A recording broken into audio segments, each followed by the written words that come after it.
Greetings, beloved beings of light. Today, we transmit Discourse number 2 of the I Am Presence of Saint Germain, October 6, 1932. INvocation, thou infinite, all-pervading presence, thou mighty master within each human form, we acknowledge and accept thy full presence manifest within these forms and within the human form of every individual that God has sent forth. We give praise and thanks that at last we have become aware of this mighty presence, to whom we can turn and recognize the fullness of God's activity, the I Am of all things. Greetings to you all. The Discourse. When Jesus said, I am the resurrection and the life, he gave forth one of the mightiest utterances that can well be expressed. When he said, I am, he did not refer to the outer expression, but he did refer to the mighty master presence, God within, because he repeatedly said, I of myself can do nothing. It is the Father within me, the I am, that doeth the works.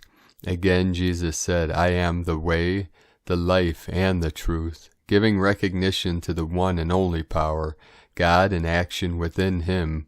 Again he said, I am the light that lighteth every man that cometh into the world, prefacing every statement of vital importance with words, I am, contemplating I am as anything and everything you wish to be is one of the mightiest means of losing the inner God power, love, wisdom, and truth, and setting it into action in the outer experience.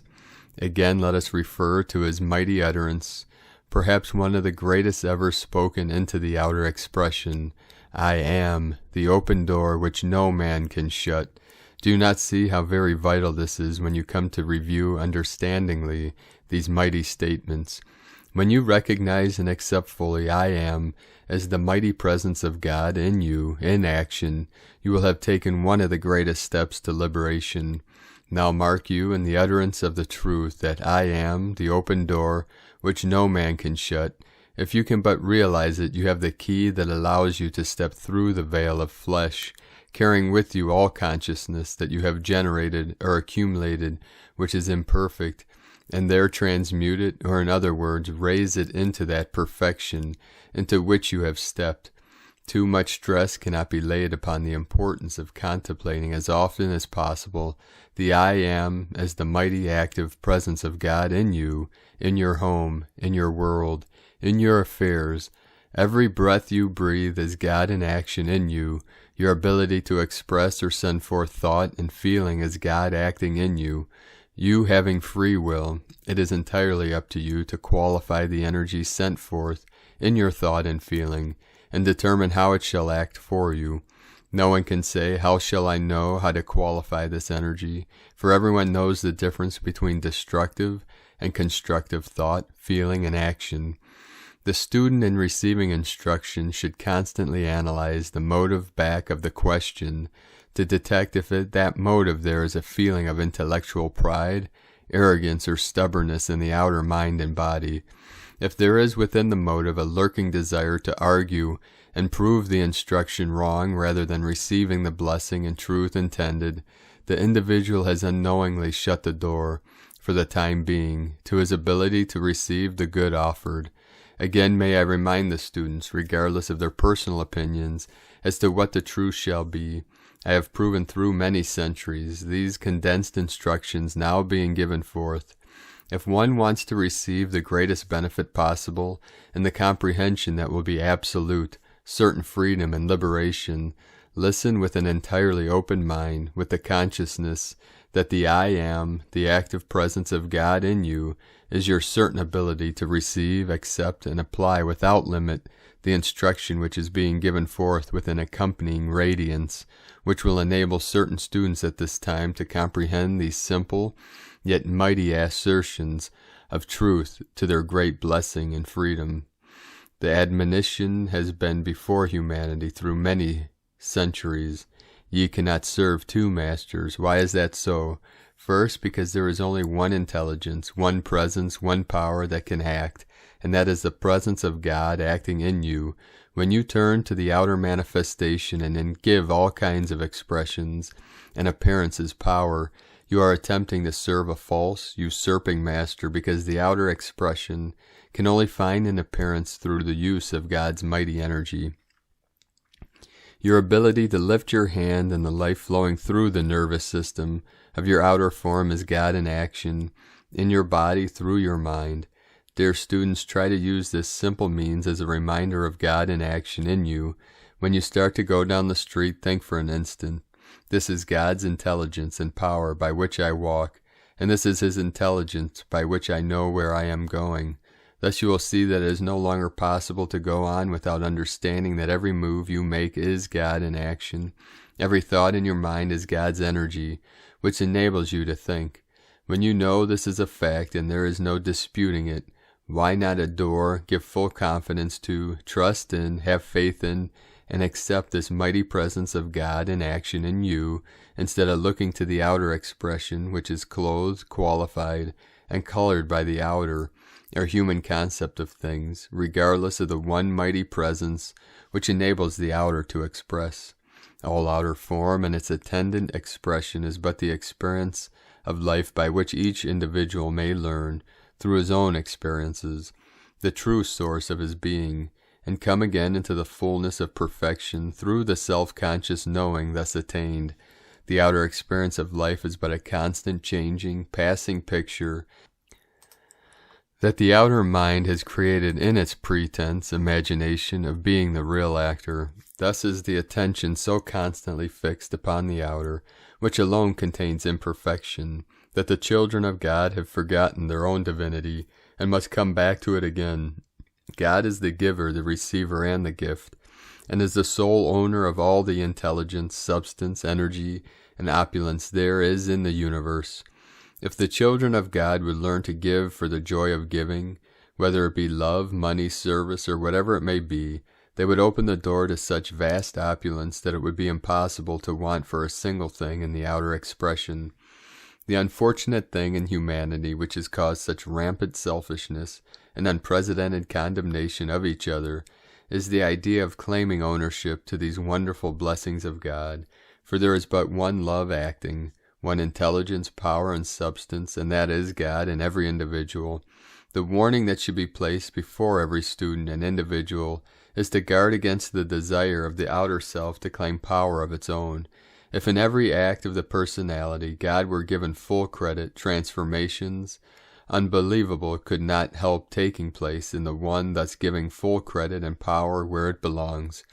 There has rarely been a correct understanding of supply and demand. There is positive abundant supply omnipresent, but the demand for it must be made before the law of the universe permits it to come into the expression and use of the individual. The individual, having free will, must consciously, with full determination, make the demand, and it cannot fail to come forth into expression, no matter what it is, so long as the individual holds an unwavering, determined consciousness. This simple statement used with sincere determination, I am, the great opulence of God made visible in my use right now and continuously, will bring to the individual all he can possibly use.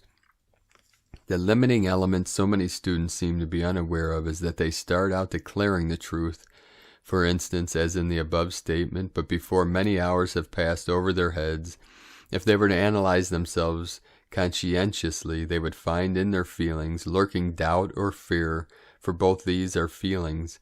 Naturally, this neutralizes to a large extent the constructive force that would quickly bring about the fulfillment of the desire or demand.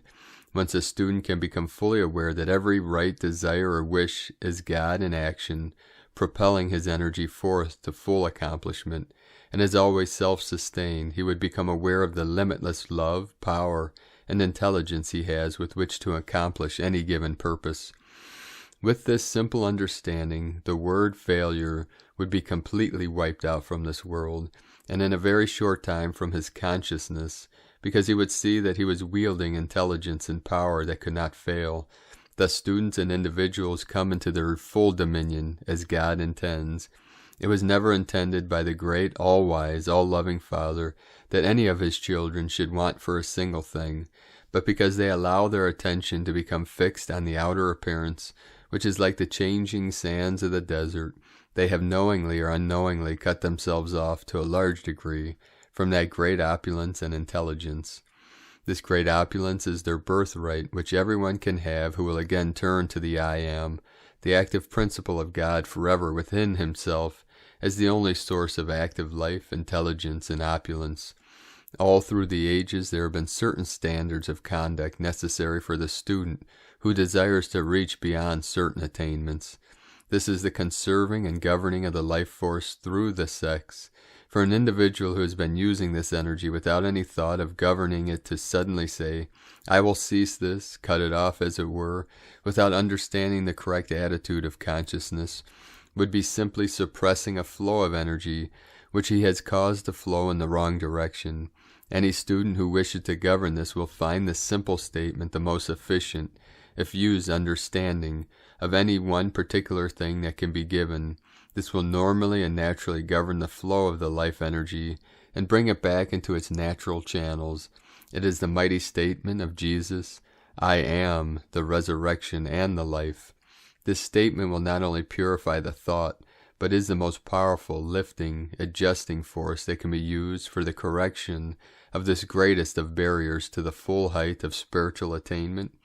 Anyone who begins to feel the inner impulse to correct this condition and will use this statement earnestly and continuously will raise this marvelous current of energy to the highest center in the brain as was originally intended. He will find his mind flooded with the most marvelous ideas, with the abundant sustaining power and ability coming into expression and used for the blessing of all mankind. I ask any student to try this and watch the results in his own mind and body. Feel deeply the statement of Jesus, I am the resurrection and the life. Repeat it 3 times, either silently or audibly, and notice the lifting of consciousness, which you will experience. There may be some who will need to try this several times in order to feel the amazing uplift that others will experience at the first trial.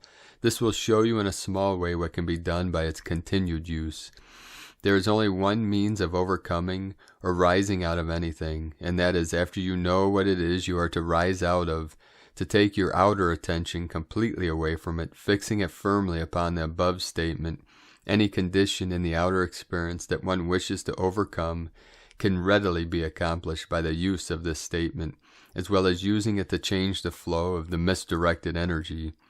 I had one student who felt the inner impulse to redirect this mighty energy, and the use of this single statement alone enabled her, with little assistance, to raise her body. In 1 year a marvelous transformation took place in her entire outer appearance. It seems incredible that in the recorded statements accredited to Jesus, which were only a part of what he really gave forth, that so few of humanity would receive the mighty import of those wonderful words of wisdom. At no time in the history of the world have so many mighty statements been given as he taught. Every one of these, when conscientiously used, holds within it the attendant radiance and accomplishment with which he attained. You not only have this power of the I Am, but his individual assistance also when these statements are used. One should often contemplate the true meaning of these mighty statements of Jesus. When once you understand that your thought, feeling, and expression of I Am sets the mighty God power in you into action without any limit, then you receive that upon which the desire is fixed. It should be no trouble for the student to see and understand that the outer appearance is but man's distorted creation. By claiming the outer as a source of power, when a moment's contemplation will cause him to realize that there is but one love, intelligence, and power which can act, and that is God. The human or outer defects or discrepancies have nothing to do with the omnipresent perfection of God, for anything imperfect is the creation of the outer concept of mankind. If man will turn to the mighty I Am within, knowing that God is all perfection, and that all outer appearance is but man's creation through the misuse of the God power, he will see at once that if he sincerely contemplates and accepts the perfection of God, he will cause to come into manifestation in his life and experience this same mighty perfection. There is no possible means of bringing this perfection into your mind, body, and outer experience except by knowing and accepting the mighty active presence of God in you. Such full recognition will cause this inner power to propel this perfection of God into your outer visible experience. Say to students, I am putting forth, as a messenger of this truth, statements of truth which will positively produce results if unwaveringly held to and used.